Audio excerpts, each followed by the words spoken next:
Ini ndiri mukadzi ane 30 years. Ndiri kutsvagawo help.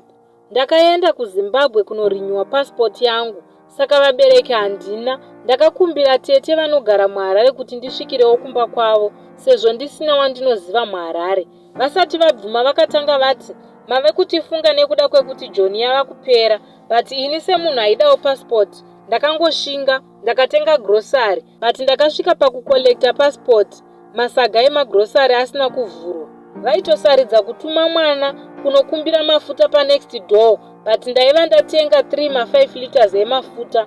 Kumakombe office ndaisa kuziva, but vakatiperekedzwa nevana, apa vana vacho vaiva 3, so ndaifanira kubhadhara kombi for vanhu 4 kuenda nekudzoka. Ndakapinda mumatoilets emumakombe ndikachema kuti but Mwari sei makatora vabereki vangu.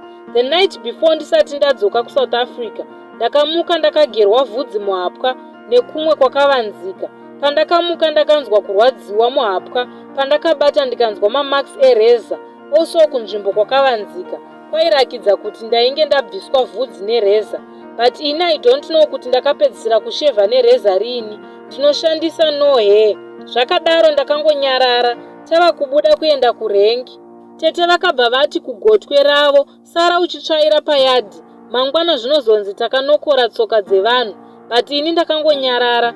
Ndakati ndadzoka kuSouth Africa, ndakafonera boyfriend yangu, akatotanga kupopota kuti uri hure remunhu. Akabva atofonera tete kuti ini handichadi kana zvandaifunga kuti ndichauya kuzobvisa tsvakirai kuno, handichakwanisa. Tete vakabva vanditukirira kuti uchafa usina murume, uchafa uchidyiwa nembwa ikoko, haudzoki kuno kuZimbabwe iwe. Vakabva vandibloka.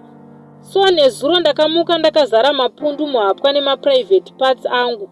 Kubasa ndangopiwa mari ye1 week zvikanzi kana tava kuda mushandi tichakufonera. Please help me guys kuti chii chiri kukonzeresa zvese izvi.